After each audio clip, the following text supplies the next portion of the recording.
께서 가라사대 내일 이맘때 사마리아 성문에서 고운 가루로 한 스아에 한 세겔을 하고 보리 두 수아에 한 세겔을 하리라 하셨느니라. 그때 한 장관 곧 왕이 그 손에 의지하는 자가 하나님의 사람에게 대답하여 가로되 여호와께서 하늘에 창을 내신들 어찌 이런 일이 있으리요. 엘리사가 가로되 내가 내 눈으로 보리라. 그러나 그것을 먹지는 못하리라 하시니라. 아멘. 오늘은 그 믿음의 시각이라고 하는 그 제목으로 열왕기하 6장부터 8장 6절까지 전체적으로 살펴보기 원합니다. 우리가 살면서 인생의 어려움들을 만납니다. 난관들을 만나요. 저는 그 표현을 문제 또는 시련 또는 아주 심할 때는 죽음과 같은 터널, 이 터널이 안 끝날 것 같고 꽉 막혀가지고 해결되지 않을 것 같은 그런 순간들이 우리 가운데 있어요. 이런 상황이 처하는 것은 누구에게나 있어요. 없는 사람은 이 세상에 죽기 직전까지는 없어요. 순간순간 그런 어려움들, 문제들이 다가옵니다. 그런데 이런 상황들 가운데 중요하고 필요한 것은 뭐냐면 이 상황들을 해석하는 눈이에요. 시각. 이 문제를 어떻게 볼 것인가에 따라서 너무 다른 결과가 나타나요. 어떤 사람은 그런 상황 속에서 평안을 유지하고 오히려 기쁨을 유지하고 그러는 사람이 있어요. 반면에 어떤 사람들은 그 상황에서 죽을 것 같고 나 혼자 인생에 어려움 겪는 것 같고 막 안절부절하고 당황하고 막 헤매고 저도 많이 그랬어요. 20대 때 야, 나는 세상에서 나만 고생하는 것 같고 나만 죽을 것 같고 터널이 안 끝날 것 같은 그런 순간들이 1, 2년도 아니에요. 한 6, 7년 이상을 계속 그 터널을 겪으면서 지금 돌아보면 왜 그랬을까? 한마디로 믿음 없어서 그런 건데 믿음의 눈으로 바라보지 못하니까 그러는 건데 하여튼 참 어려움들을 겪게 됐었어요. 하나님께서는 우리의 그러한 삶을 바라보면서 안타까워하고 불쌍히 여기긴 하지만 당황스러워하거나 어려워하지 않으세요. 왜냐하면 하나님은 다 아시니까. 어떻게 해결해야 될지도 알고 그것을 통해서 우리에게 주시는 레슨이 뭔지도 알고 다 아시니까. 믿음이 있다고 하는 것은 뭐냐면 믿음이 있다. 그것은 하나님의 시각으로 환경과 세상을 볼 수 있는 눈을 가진 사람이에요. 하나님의 시각으로 볼 수 있는 눈. 여러분, 수학 문제를 푸는데 굉장히 어렵습니다. 그런데 뒤에 답안을 다 가르쳐주고 1번 답 이거, 2번 답 이거 답안을 다 가르쳐주고 문제 풀으라고 그러면 어려울 사람 없지요. 저희 중학교 때 농업시험은 항상 시험 문제 20문제를 주고 그 가운데 20문제를 냈어요. 어떨 때는 60문제를 주고 그 가운데 20문제를 내고 그 가운데 빵점 받는 애도 있어요. 전혀 안 보는 애들. 그러니까 답안을 미리 다 알아요. 그러니까 보통 누가 빨리 나오나 해가지고 5분 만에 나오고 7분 만에 나오고 선생님이 그렇게 우리의 점수 주려고 그랬었어요. 답을 알고 있으면 문제는 너무 쉬워요. 그 문제가 이해되든 안 되든 상관없어요. 답만 알면 찍으면 되니까. 우리 크리스찬의 그 인생 문제 해결은 뭐냐면 정답을 알고 있으면 돼요. 그 정답은 뭐예요? 믿음이에요. 믿음. 그 믿음은 뭡니까? 하나님은 선하시다. 하나님은 신실하시다. 우리 인생에 어떤 것도 우연은 없다. 결국 하나님은 모든 것을 합력하여 선을 이루신다. 그리고 사람이 감당할 시험에는 너에게 당한 것이 없다. 기타 여러 가지 성경에 나오는 그 고백들을 신뢰하는 믿음이에요. 그 믿음의 눈을 가지고 있으면 그리고 또 한 걸음 더 나가서 이제 믿음의 눈을 가지고 그때그때 상황을 해석할 수 있는 영적 수준이 되면 그렇게 힘들지 않아요. 근데 그게 없으니까 불신과 의심과 인간적이고 세상적인 방법으로 이 문제를 해결하려니까 너무 힘드는 거예요. 힘들고 고통스럽고. 교회 다니는 많은 분들 가운데 이런 고백들을 많이 해요. 다 지나보면 하나님의 은혜요, 하나님의 섭리요, 하나님의 사랑이었는데 그때는 왜 이렇게 힘든지. 오늘 열왕기하를 바라보면서 우리가 믿음의 눈으로 바라보는 것이 무엇인지를 여러분이 알고 느꼈으면 좋겠어요. 이 말씀을 쭉 함께 스토리들을 살펴보는 가운데 이런 것을 믿음의 눈으로 바라본다고 하는 거구나. 그와 동시에 여러분은 여러분의 삶의 현장에서 그럼 내 인생 문제를 어떻게 바라볼까를 적용할 수 있었으면 좋겠어요. 엘리사를 우리 지난 수요일날 했던 것처럼 엘리사를 잡으러 왔던 아람 왕의 군사들이 엘리사 집을 다 포위했었어요. 그런데 엘리사가 하나님 앞에 기도했더니 그들이 다 소경이 되고 안 보여서 엘리사가 그 군대를 저 사마리아 변경에다가 딱 놓고 그리고 눈을 딱 뜨게 했어요. 그때 이스라엘 왕이 엘리사한테 뭐라고 얘기했냐면 그 사람들 꼼짝 못하고 있을 때 우리가 싹 죽여버릴까요? 없애버릴까요? 그랬더니 엘리사가 그렇게 하지 마시라고. 오히려 식물을 베풀고 먹을 것을 잘 주고 공급하여서 보내라고. 그랬더니 왕이 그렇게 했어요. 그 후로 한동안 아람 그 군대들이 안 쳐들어왔어요. 그런데 아람 왕 베나닷이라는 사람이 이제 직접 온 군대를 거느리고 이 사마리아, 이 북이스라엘을 보통 사마리아라고도 표현하기도 하는데 쳐들어왔어요. 그리고 사마리아 성을 사로잡고 동그랗게 포위해버리는 거예요. 그리고 성을 출입을 못하게 하니까 농사도 못 지게 하고 아무것도 못하게 그래서 몇 달 동안 몇 년 동안 하면은 어떻게 되겠어요? 다 굶어 죽는 거예요. 심지어는 나귀머리 하나, 평상시 때 거들떠 보지도 않는 나귀머리 하나에 은 80세겔이에요.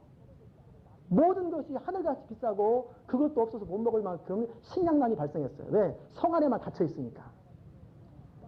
왕이 성 위를 지나가면서 한 바퀴 쭉 도는데 한 여인이 왕을 부르면서 도움을 요청해요. 그때 이 여호람 왕이 마음에 그 근심과 함께 분노의 감정이 가득 차 있어요.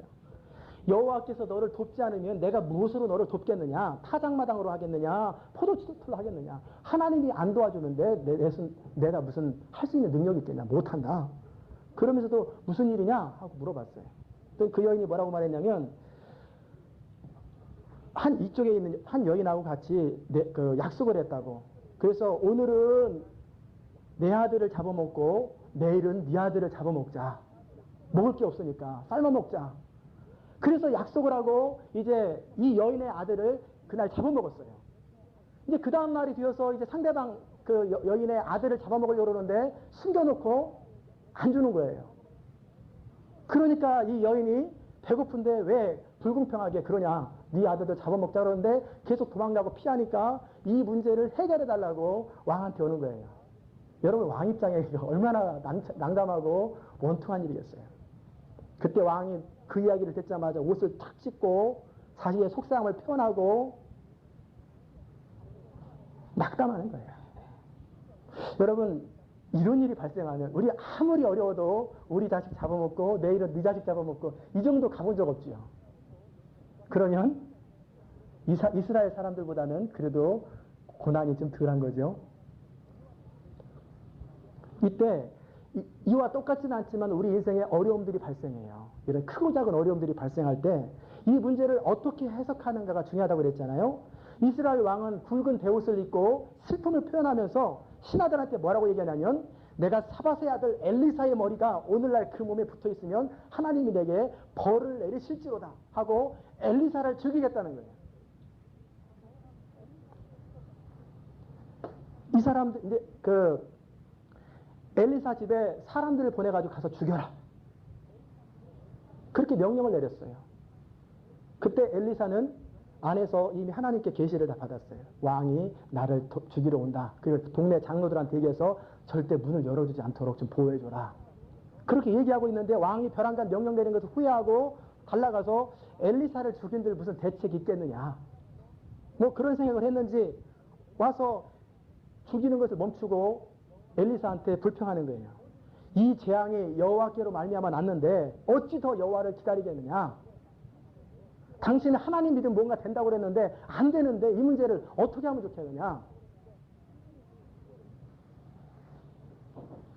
그 얘기를 지금 하는 거예요.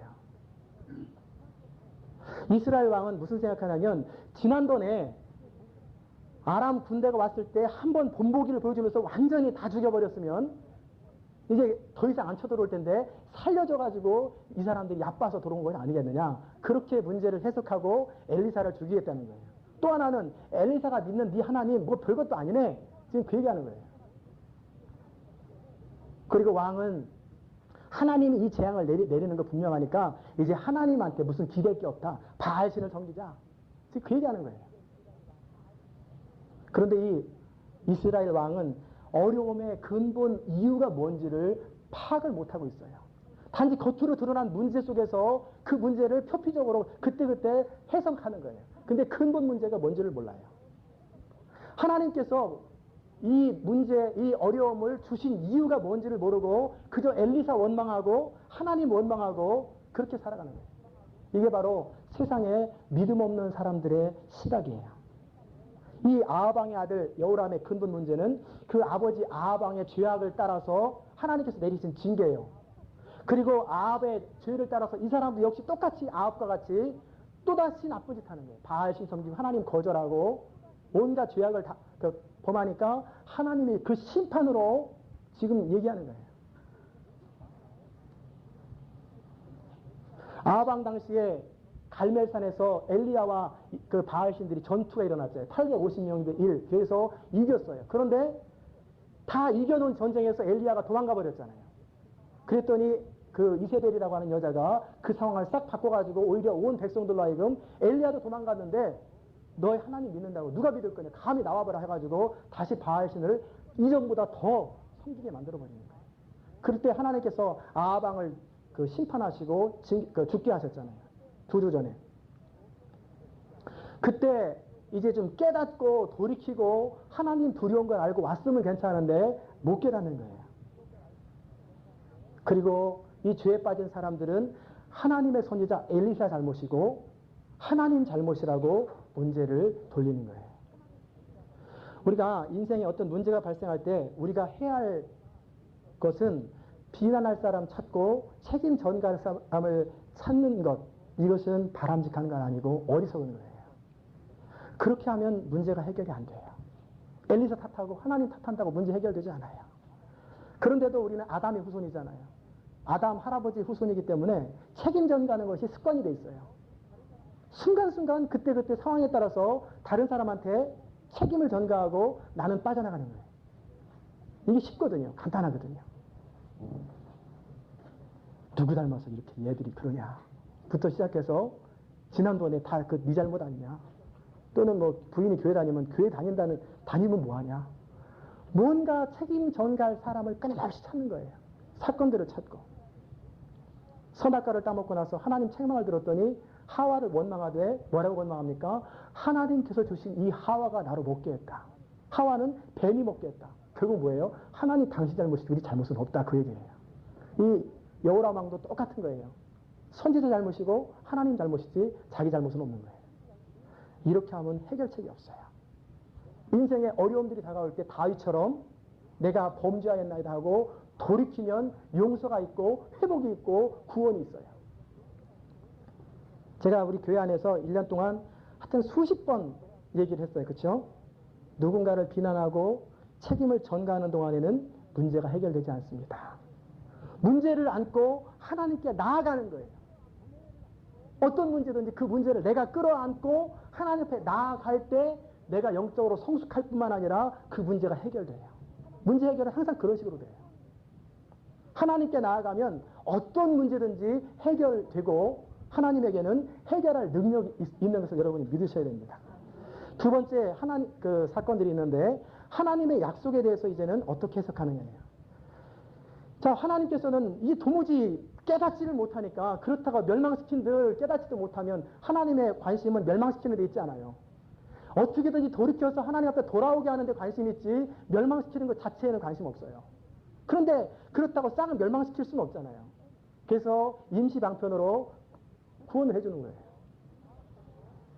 일단 수습해놓고 다음 단계 이제 그 징계를 한번 또 하시는 거죠. 그때 엘리사가 하나님의 말씀 뭐라고 대언했냐면 여호와께서 가라사대 내일 이맘때 사마리아 성문에서 고운 가루 한 스아에 한 세겔하고 보리 두 스아에 한 세겔 하리라. 너무너무 곡식이 풍성해지고 식량이 풍성해서 그냥 누구나 다 쉽게 얻을 수 있을 만큼 단 하루 사이에 풍성해진다고 얘기를 한 거예요. 자, 오늘 네 아들 먹고 오늘 내 아들 먹고 있는 그런 상황에서 하루가 지나면 내일 이맘때 모든 문제가 해결되고 곡식값이 땅에 떨어져서 누구나 그냥 쉽게 얻을 수 있다. 그러면 믿어지겠어요? 그때 왕이 손을 의지하면서 늘 가까이 하는 신하 중에 한 사람이 뭐라고 그랬냐면, 여호와께서 하늘에 창을 내신들 이런 일이 생기리까?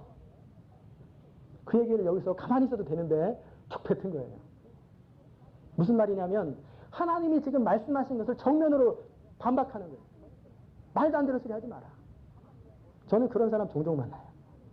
인생의 어려운 시기를 맞이해서 하나님 앞에 기도하면서 제가 말씀을 전해주고, 하나님께서 이렇게 말씀하십니다. 당신 가정 이렇게 인도하시려고 합니다. 축복하시려고 합니다. 그랬더니 안 받아들이고 불평하고 의심해버려요.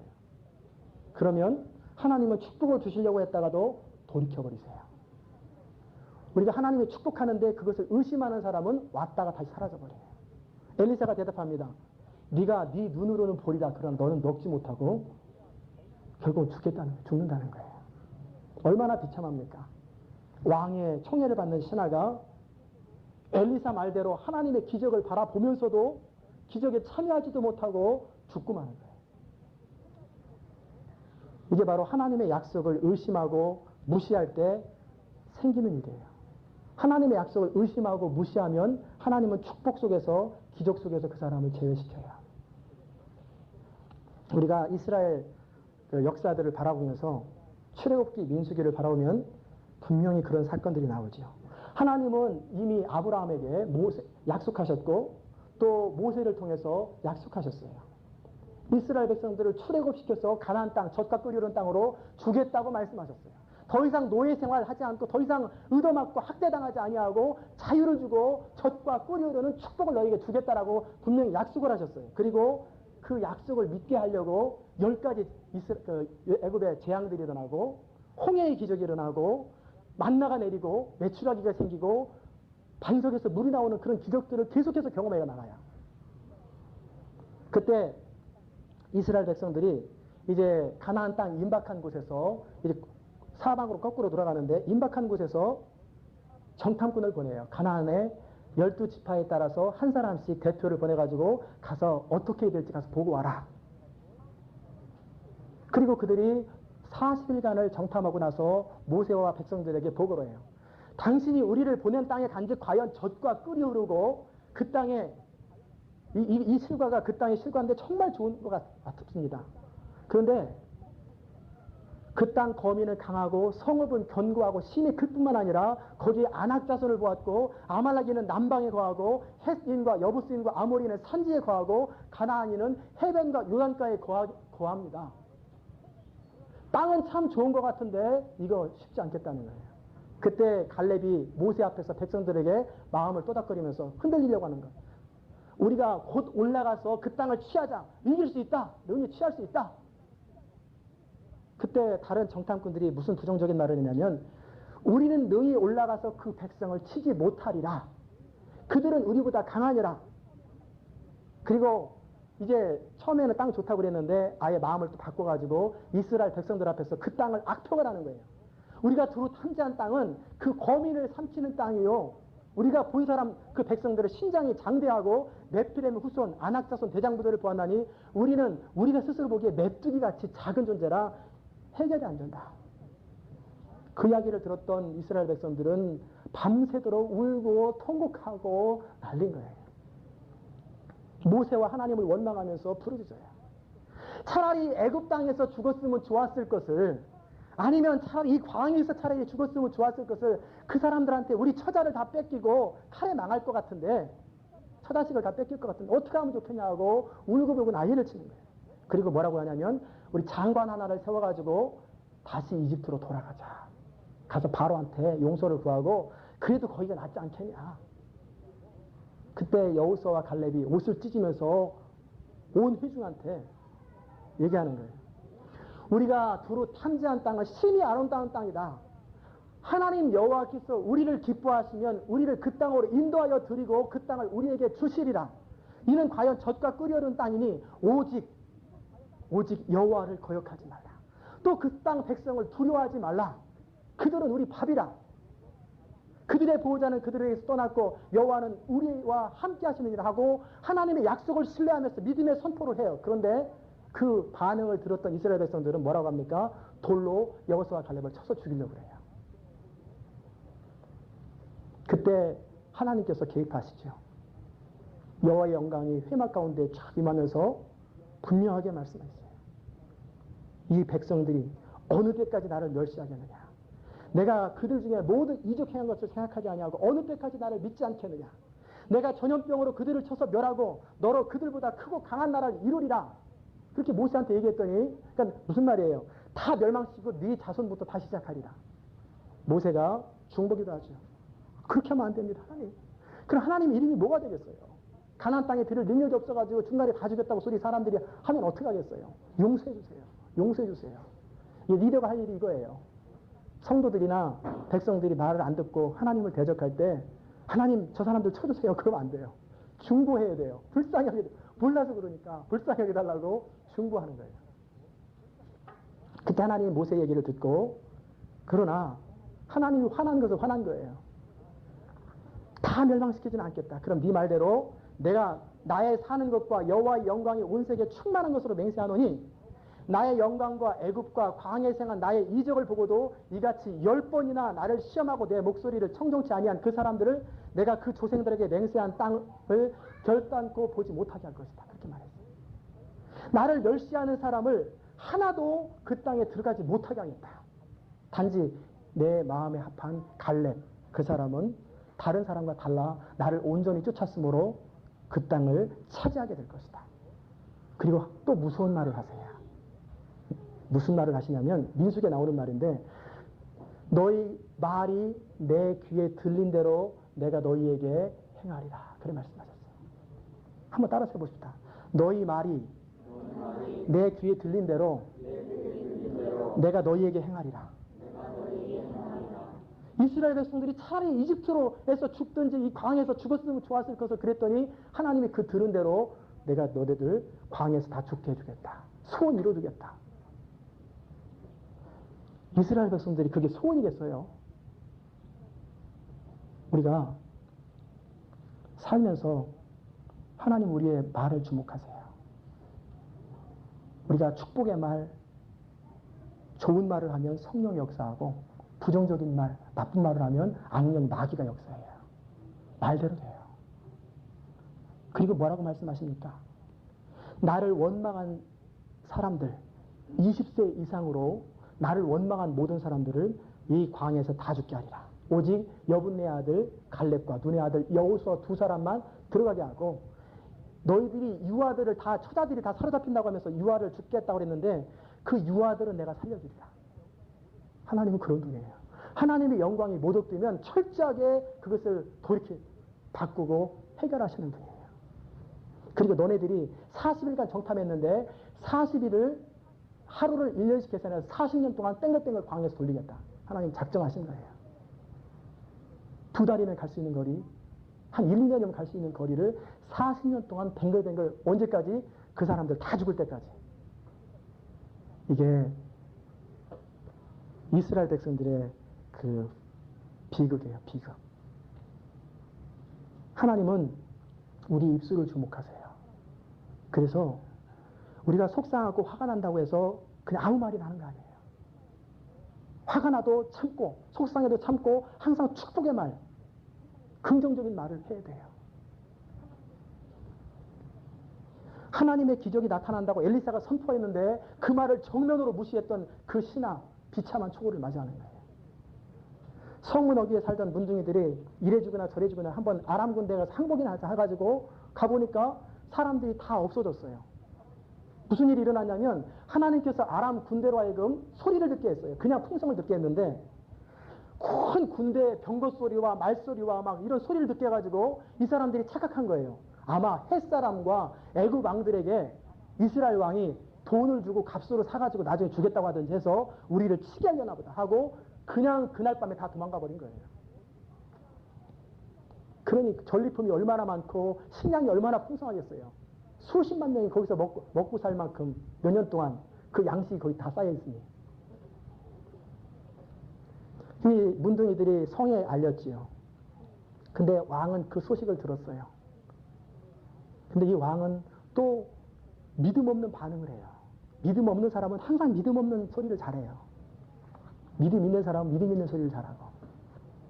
그래서 우리가 입만 조심한다고 되는 게 아니라 우리 안에 믿음이 있어야 돼요. 입을 아무리 막아도 믿음이 없으면 튀어나오게 돼 있어요. 마음을 다스려요. 물을 지킬 만한 것보다 내 마음을 지켜라. 생명의 근원이 이에서 난다고 말씀하신 것처럼. 분명히 엘리사가 내일 이맘때 되면은 곡식값이 싸져서 다 누구나 먹을 수 있게 해준다고 하나님의 이름을 들어서 얘기했는고 문둥병자가 가서 보고 왔다고 하는데도 뭐라고 하냐면 아마 우리 죽이려고 내복하고 숨어 있는지 모르겠다. 우리 못 간다. 그런 소리 하고 있는 거예요, 왕이. 그러나 신하들이 한번 가보자고. 몇 사람만 보내보자고. 그래서 우르르 나간 것도 아니고 하나님의 약속을 붙잡고 우르르 나간 것도 아니고 몇 사람을 말 타고 가서 보니까 진짜 그러거든요. 그래서 이 믿음 없는 왕, 그 왕 때문에 또 모든 신하들 인도로 인해서 당장 식량 문제는 해결되었지만 그때부터 7년 동안 하나님이 기근을 명하셔요. 그래서 더 큰 재앙을 내리시는 거예요.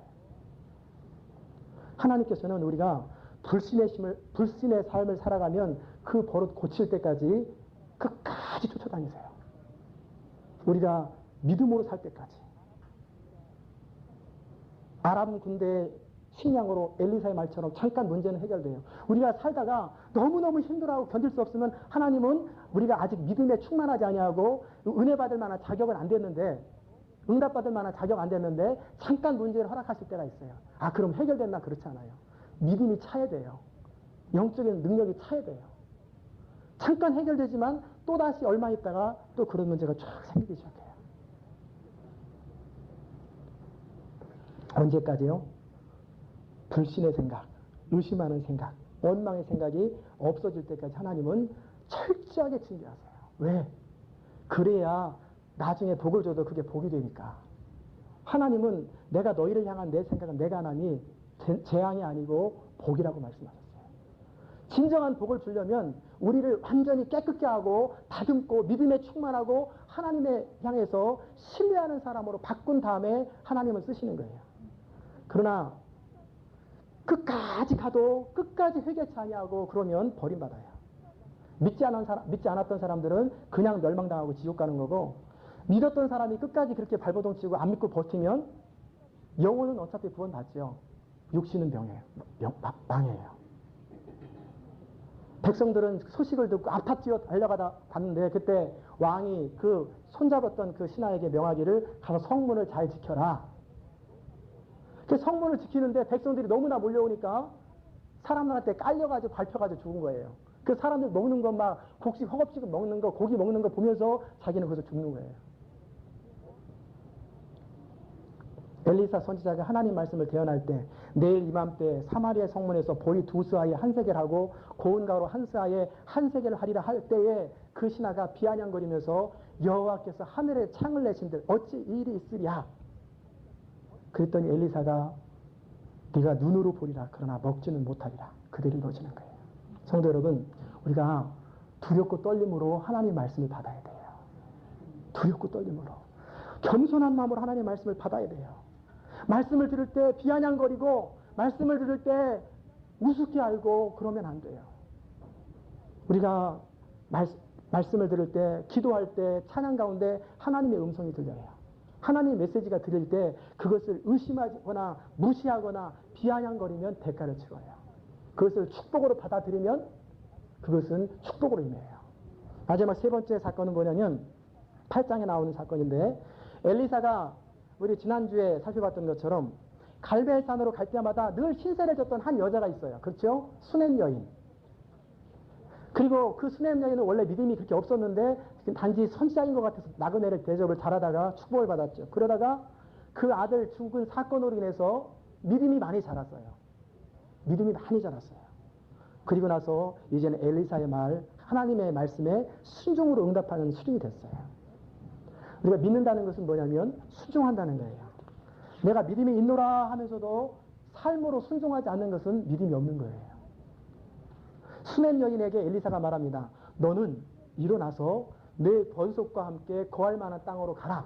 왜냐하면 여호와께서 기근을 명하사 이 땅에 7년 동안 기근이 있을 테니까 피신해 있다 7년 만에 돌아와라.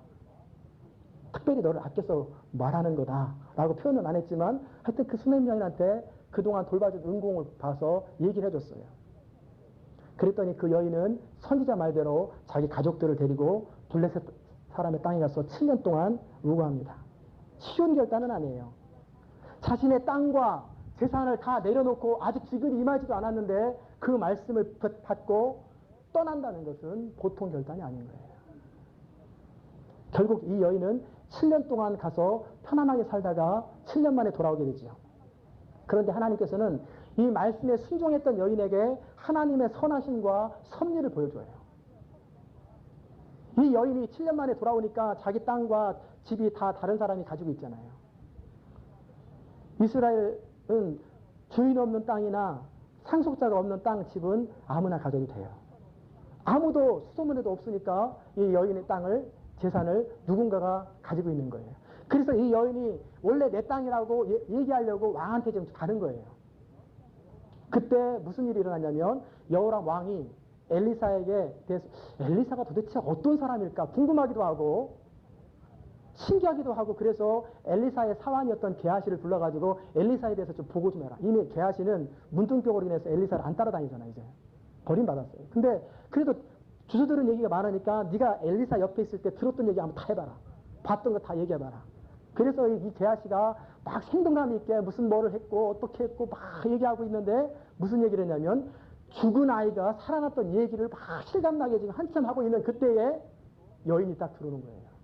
그리고 내 땅을 좀 도로 주세요. 그때 게하시가 저 여인입니다. 바로 저 여자가 그 죽은 아이의 어머니입니다. 딱 그러니까 이 여호람이 왕이 여인한테 물어보면 진짜 저 게하시 말대로 네가 그 여인이냐? 네 아들이 죽었다 살아났느냐? 네 그렇습니다. 그러자 이 왕이 감동을 받은 거예요. 무협지 같은 그 엄청난 얘기를 들으면서 감동받고 그 여인에게 복을 주기를 한 관리를 명해가지고 이 여인에 대해서 말했어요. 무릇 이 여인에게 속한 것은 이 땅에서부터 이 여인에게 속한 모든 것을 다시 돌려주고 그 다음에 이 땅에서 떠날 때 7년 전에 떠날 때부터 지금까지 나왔던 모든 소출을 다 그 여인 줘라. 그렇게 명한 거예요. 이게 얼마나 놀라운 축복입니까?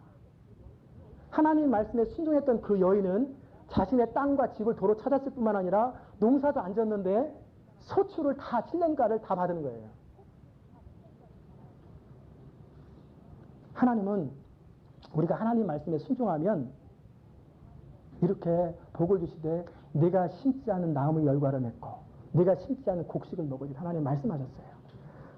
그렇다고 항상 우리가 누워있으면 누가 주는 것이 아니라 그런 기적들, 그런 은혜들을 베푸시는 거예요. 하나님께 온전히 순종하는 자에게는 그 순종의 대가를 확실하게 보상해 주는 거예요. 하나님의 시간은 느린 것 같아도 확실하고 정확한 때에 모든 것을 이루시는 분이에요. 이 이야기를 들으면서 요셉 생각이 나지 않으세요? 하나님이 요셉을 납치기로 작정하니까 종살이 지긋지긋하게 하고 감옥살이 얼마나 심하겠어요. 그러나 요셉은 거기서 하나님의 선하심을 의지하면서 잠잠히 기다리고 있을 때 왕이 꿈을 꾸지요. 2년 전에 꿈 해석해줬던 그 술관원장이 벼랑간 생각이 나서 왕한테 얘기하고 요셉을 소개하는 거예요. 2년 전에 요셉이 그 사람 술관원장의 꿈을 해석해주면서 내 이야기 좀 꼭 왕한테 해서 나 좀 건져줘라. 나 죄 없는 거 너도 알지 않냐? 알겠다 약속했는데 이 술관원장은 들어갈 때 다르고 나올 때 다른 것처럼 왕한테 가가지고 잊어버린 거예요. 뭐 그 노예 신경 쓸 게 뭐 있냐? 굳이 왕한테 내가 그런 얘기 해가지고 내 체면 뭐 할 거 뭐 있냐 하고 무시해버렸는데 하나님께서는 이 배은당덕한 술관원장의 잊어버린 것까지 다 사용하셔서 하나님의 섭리를 이루시는 거예요. 만 2년 후에 하나님의 시간이 딱 되니까 바로가 꿈을 꾸게 되고 꿈 해석할 사람 막 찾고 혼내고 막 그러니까 그때 두려워 떨면서 요셉을 소개하고 그때 꿈 얘기를 하고 그래서 총리가 되는 거예요. 2년 전에 꿈 해석해줘 봐야 풀려나기밖에 더 하겠어요. 아무것도 안 했죠. 하나님의 시간에 맞게 문제가 해결돼야 이렇게 기가 막힌 방법으로 해결되는 거예요. 그리고 총리가 되고 세계를 구원하고 처음 꿈을 보여줬던 꿈대로 형들보다 큰 자가 되어서 야곱 가문을 계승하는 자가 되는 거예요. 사랑하는 성도 여러분, 하나님께서는 모든 일을 그 원하시는 대로 하나님의 방법대로 역사하시는 분이에요. 또한 하나님께서는 하나님 말씀을 믿고 순종하는 사람을 기뻐하시고 사랑하세요. 말씀을 들으시면서 여러분은 어떤 마음이 드셨습니까? 여러분은 하나님을 믿고 순종하는 사람입니까? 아니면 늘 흔들리고 신뢰하지 못하는 사람입니까? 믿음이 없이는 하나님을 기쁘시게 못한다고 되어 있어요. 하나님께 나아가는 자는 반드시 하나님이 계신 것과 하나님께 나아가는 자에게, 하나님을 찾는 자에게 상 주시는 이심을 믿어야 할 것입니다. 그렇게 말씀하고 있어요. 믿음은 무엇으로 나타납니까? 순종으로 나타나요. 내가 아무리 믿노라 해도 삶으로 순종하지 않는 것은 믿는 것이 아니에요. 하나님은 우리가 하나님을 신뢰함으로 베드로처럼 배 바깥으로 예수님이 나와라 그럴 때 파도 치는 바다임에도 불구하고 배 바깥으로 인생을 내려놓는 순종을 할 때, 이 여인처럼 떠날 때, 본토 지척 아비집을 떠날 때, 믿음으로 순종할 때 하나님은 그의 삶을 통해서 놀라운 일, 위대한 일을 이루시는 거예요. 하나님은 지금도 찾고 계세요. 과연 하나님을 신뢰하는 사람이 누군가? 성도 여러분, 하나님을 신뢰합시다. 그리고 순종합시다. 그리고 하나님께서 믿고 순종하는 사람에게 얼마큼 축복하시는지 여러분의 삶으로 한번 경험해 봅시다. 그리고 우리의 삶을 사람들에게 간증으로 좀 보여줍시다. 이 축복이 여러분의 것이 되기를 주의 이름으로 축원합니다. 은혜로우신 하나님 아버지, 참으로 감사합니다. 오늘 믿음의 시각으로 세상을 보는 것을 살펴봤습니다. 하나님, 우리가 이 땅에서 발을 딛고 살아가는 동안에 문제와 어려움들은 끊이지 아니하고 그때그때 늘 다가오지만 이 어려움과 문제들을 해석하는 눈이 필요하다고 우리 주님 말씀하십니다. 인간적인 눈, 세상적인 눈, 불신의 눈, 의심의 눈으로, 부정적인 눈으로 바라보면 그의 인생의 축복은 사라지고, 긍정적이면서 하나님의 시각으로, 믿음의 눈으로 인생을 바라보고 문제를 바라볼 때 하나님은 그 사람을 통해서 위대한 하나님의 영광을 나타내시고 하나님의 전능함을 드러내시는 것을 우리가 살펴보았습니다. 하나님, 이 신하처럼 어리석은 일을 범하지 않도록 도우시옵소서. 하나님이 정면으로 말씀하시는데 그 말씀을 정면으로 반박하는 이런 어리석은 인생, 또 이스라엘 백성들처럼 불평하고 원망하며 하나님을 대적하는 그런 어리석은 인생을 살 것이 아니라 수냄 여인과 같은 이방인이라 할지라도 하나님 말씀을 듣고 순종함으로 말미암아 하나님께서 채워주시는 충만한 복, 넘치는 복을 받아 누리기에 부족함이 없는 사람들, 믿음의 사람들로 저희를 다듬어 주시고 변화시켜 주시옵소서. 하나님, 매 순간 말씀을 들을 때, 하나님 앞에 엎드려 기도할 때, 하나님의 음성이 들릴 때 그 음성을 우리가 받아들이고 믿음으로 결단하면서 갈등들을 넘어서서 순종하고 순종의 발길을 날마다 뛸 수 있도록 하나님 도우시옵소서. 그래야만 우리의 삶을 통해서 진정 하나님이 영광 받으시고 우리가 하나님께 순종하며 믿음으로 사는 사람들이 얼마나 위대한 인생을 사는지를 세상 믿지 않는 사람들에게 빛으로 증거하는 삶이 될 수 있도록 은총 베풀어 주옵소서.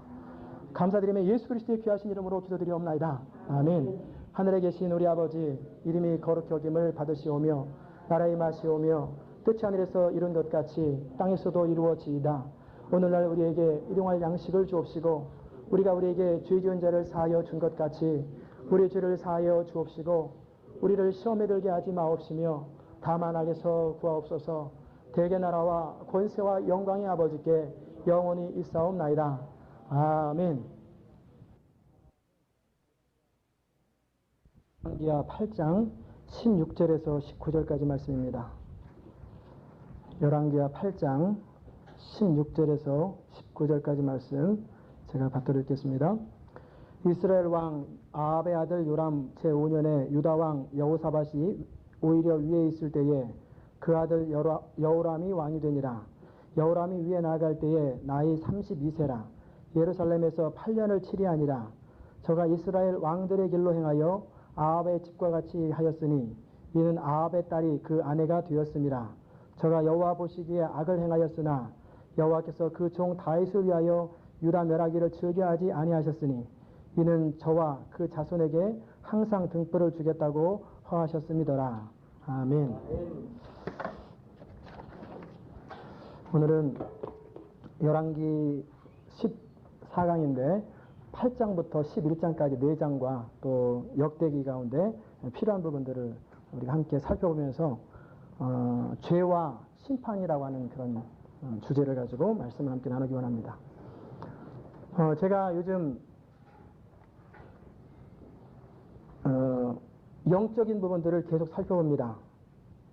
하나님 말씀은 전부 다 영적이지요. 살리는 것은 영이니 육은 무익하니라. 모든 것은 다 영적이에요. 그러나 특별히 영적인 축복의 측면보다는 영적인 전쟁 이런 부분들을 많이 살펴봤습니다. 하나님께서 우리 교회에게 향한 사명이기에 요즘 특별히 우리 교회 안에 눈을 뜨라고, 우리 영적인 눈을 좀 뜨라고 많이 말씀하시는 것 같아요.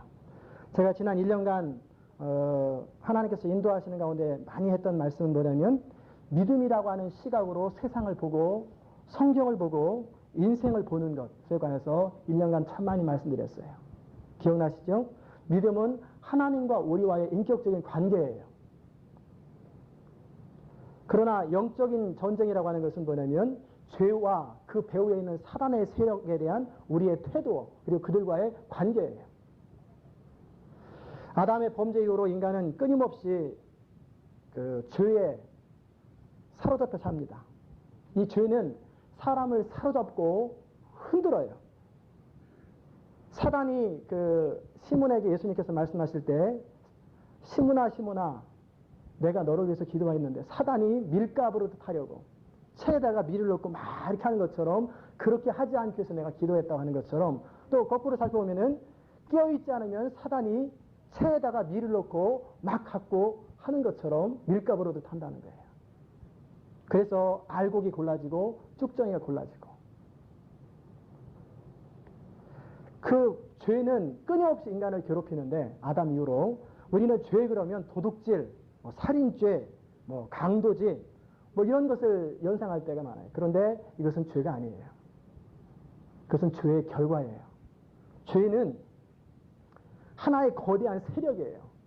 우리가 도둑질한 것, 살인, 이것은 죄의 결과로 인해서 죄가 우리를 사로잡고 있기 때문에 우리가 행동하는 행동이지, 행동 양식들이지, 그 자체가 죄다 아니다 그런 거 아니에요. 죄는 굉장한 세력이에요. 이 죄의 세력을 무시하면 로마서 7장에 죄가 기회를 타서 계명으로 말미암아 우리를 죄짓게 하잖아요. 우리를 사로잡는데, 죄를 무시하면 어린아이에게 자동차 키를 맡겨놓고 운전하라는 것과 똑같이 굉장히 위험해요. 죄는 기회를 타서 틈만 있으면 우리를 넘어뜨리려고 우리 주변에서 언제든지 서성거리고 있어요. 기회만 있으면 다가와요. 우리가 연약해졌을 때 또는 교만해졌을 때 우리를 사로잡아요. 우리 욕심을 통해서 찾아와서 우리를 사로잡고 우리로 마귀의 종로로 타게 만드는 게 죄의 세력이에요. 선지자 엘리야와 우리 엘리사 시대에 이스라엘, 북쪽 이스라엘과 남쪽 유다에 위기가 있었어요. 우리가 여러 차례 살펴본 것처럼 북쪽 이스라엘의 아합왕이라고 하는 사람과 그 사람이 아내로 취한 사람이 누구죠? 시돈왕 엣바알의 딸 이세벨. 이 사람은 바알신을 섬기는 딸인데, 왕의 딸인데, 이 둘이 결합해서 바알과 아세라 신을 섬기는 것이 북이스라엘에 가득해요. 계획적으로 아예 목적을 가지고 온 나라를, 바알신을 섬기는 나라를 만들려고 작정한 이세벨의 의도와, 그리고 우유부단해서 늘 부인의 말에 꼼짝 못하는 아합왕이 하나가 되어서 이제 바알신 섬기고 아세라신 섬기는 것은 북쪽 이스라엘에서는 당연하게 되었어요. 그리고 하나님의 선지자를 찾기도 어려워요. 바알신은 어떤 신이냐면 풍요를 가져다 주는 신이에요. 비를 내리게 하는 신이고, 농사 지을 때 농사를 잘 되게 하는 신이에요. 실제 그런 게 아니라 그렇게 믿고 있어요. 이스라엘 백성들의 논리는 뭐냐면, 우리가 유목민일 때 양을 키고 막 이렇게 할 때는 풍요 이런 거 상관없이 하나님이 비를 적절히 푸른 초장을 인도하면, 목자 되신 하나님 인도하면 됐지만, 이제 농사 질 때는 신도 바꿔야 된다. 그래서 바알신을 섬겨야 풍요롭고 번성하게 산다. 그것이 그들의 논리예요. 그래서 바알신을 섬기면 잘 된다고 하는 것 때문에 섬기는 거예요. 우리가 마치 미국에 이민 왔어요. 자, 한국에서 열심히 사는 것도, 믿음 생활 잘하는 거 참 좋다. 그러나 미국은 현실이다. 여긴 돈이 지배하는 나라다. 돈이 제일이다. 그렇기 때문에 돈 없으면 믿음도 소용없고 아무것도 필요 없어. 그래서 비즈니스 하면은 그냥 꼼짝 못해요. 비즈니스상 어쩔 수 없었습니다. 그러면 자기도 다른 사람도 믿음 없이 살아도 불신의 삶을 살아도 뭐라고 말 못해요. 뭐라고 목사님들이 그러면 남의 땅에 살면서 그 최소한 먹고는 살아야 되지 않겠습니까? 목사님 그러면 할 말이 없어요. 그러는 사이에 돈의 노예가 되는 거예요. 교회도 돈으로 움직이는 시대. 한국도 마찬가지지만 이민 사회도 그래요. 이스라엘이나 지금이나 항상 어느 시대를 막론하고 이 땅에 소망을 두고 사는 사람, 그리고 잘 먹고 잘 산다고 하는 그 논리를 가지고 마귀가 유혹하면 안 넘어갈 사람들이 드물어요.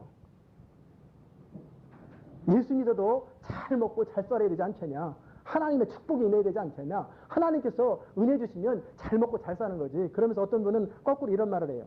예수 잘 믿으면서 제대로 못 살고 돈도 못 벌고 찌질이 가난하게 살면 그게 무슨 하나님의 영광이냐? 그렇기 때문에 예수 잘 믿으면 복을 받아서 부자가 되고 사업도 잘 되고 자녀도 잘 되고 다 만사 형통해야 그게 복이지. 그런 논리로 얘기를 해요. 그러면 그분들한테 그럼 순교자는 뭡니까? 그러면 이제 그거는 그 사람들이고 우리는 우리대로 또 적용해야지. 그렇게들 생각해요. 하여간 온 땅이 그때나 지금이나 그 잘 먹고 잘 사는 현실 논리 앞에